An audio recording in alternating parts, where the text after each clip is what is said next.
On June 23rd this year, a remarkable outcome from the 34th ASEAN Summit happened in Bangkok as leaders of the 10 countries agreed to adopt ASEAN Outlook on the Indo-Pacific. The Outlook represents a guide for ASEAN's engagement in the Asia-Pacific and Indian Ocean regions. The Outlook states that it is in the interest of ASEAN to lead the shaping of their economic and security architecture and ensure that such dynamics will continue to bring about peace, security, stability, and prosperity for the peoples in the region. In short, ASEAN has a coherent voice on dealing with external partners in the region.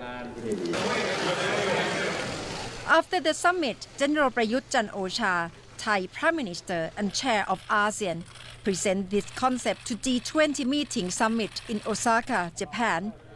The outlook is also poised to ensure ASEAN centrality. This is essential for ASEAN, which is in the middle of increasing confrontation between the US and China.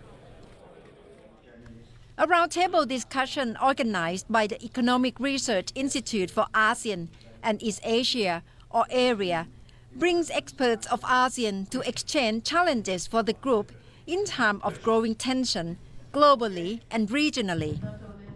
Kavi Jongkit Thawon sees that the upcoming ASEAN Summit and East Asia Summit in November is an opportunity for the US President to emphasize alliance with the region. There are many aspects that we have to look at this upcoming 35th ASEAN Summit and also East Asia Summit.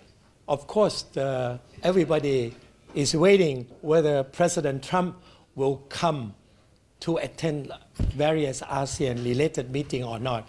If he comes, it will be great because ASEAN leader would like to meet President Trump and exchange view with him on various issues on the Indo-Pacific, which ASEAN already come out on the trade issue, even though they know that he likes to do much more bilateral trade transaction.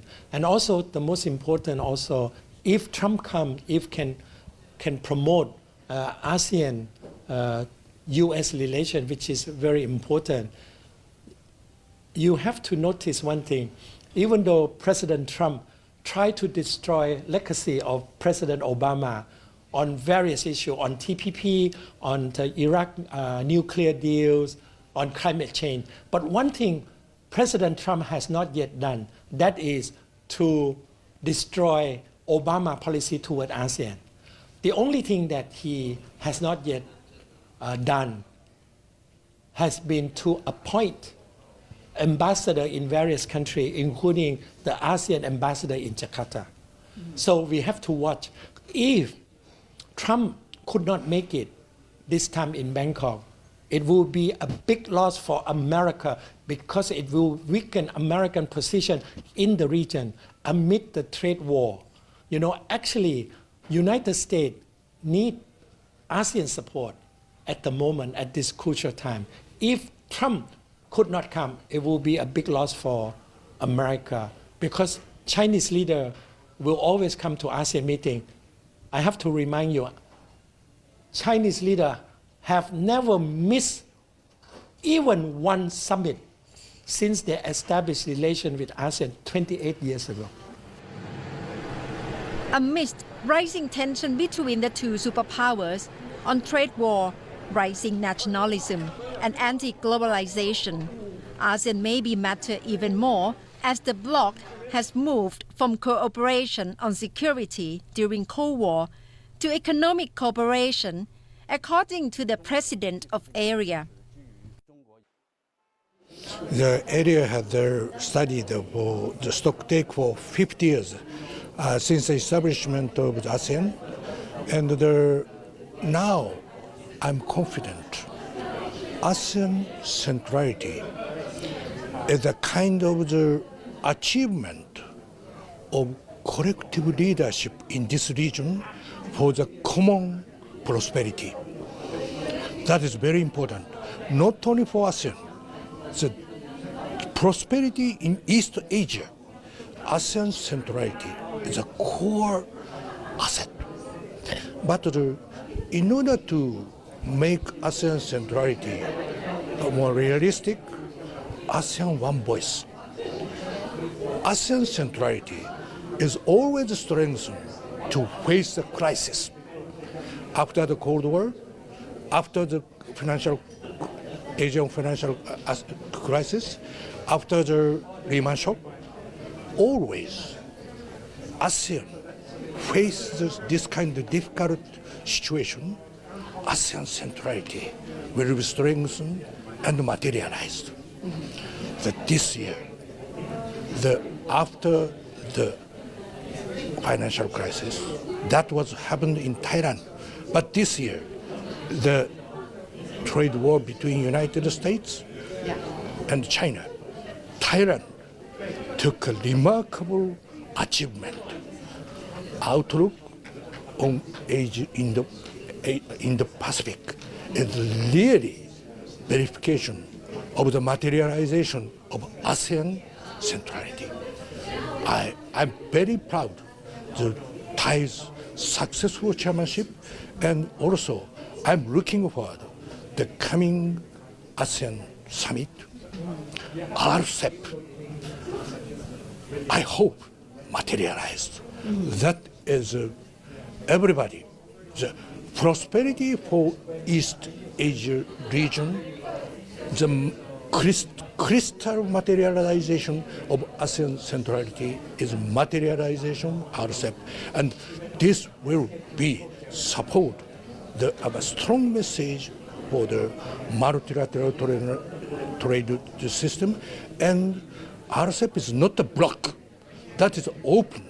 ASEAN Centrality, why so respected? That is open, welcome everybody to join and to create the prosperity, basis of prosperity of this region, not so big powers. That is value.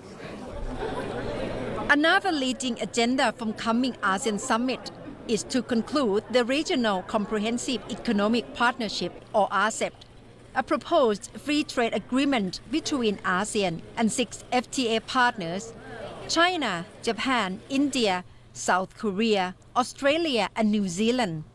Overall economic outlook of the region is not too bad, according to ASEAN Secretary General. Last year, ASEAN economy grew collectively at 5.2%, while the global at 3.6%. Total GDP is amount to nearly $3 trillion, reflecting the region's thriving economy. Nevertheless, ASEAN as a group has to be prepared for uncertainties. With the global trend, the financial tightening of an uncertainty external sector, particularly from the rising protectionism and unilateralism, among others, a major risk to the region's economy. One, the latter, the open rule-based global trade governance, and the ASEAN has greatly benefited from and has come under threat. Introducing uncertainty, which are bad news, to business and investment. Furthermore, the advancements of new technologies brought about by IR will also present a host of new risks and challenges to the region. Therefore, ASEAN, to be able to maintain this growth momentum, it will need to build its readiness for the future, while at the same time deepening its internal trade and investment linkages and expanding external economic relations so that the region's competitiveness and productivity can be bolstered. Recently, Malaysia appears to backtrack its commitment to RCEP, while trade tension between South Korea and Japan may remain challenging. The group hopes to conclude RCEP in November. Chairmanship of Thailand will play a vital role in making the beginning of the world's largest economic bloc, covering nearly half of the global economy. Natha Gomolwadin, Thai PBS World reports.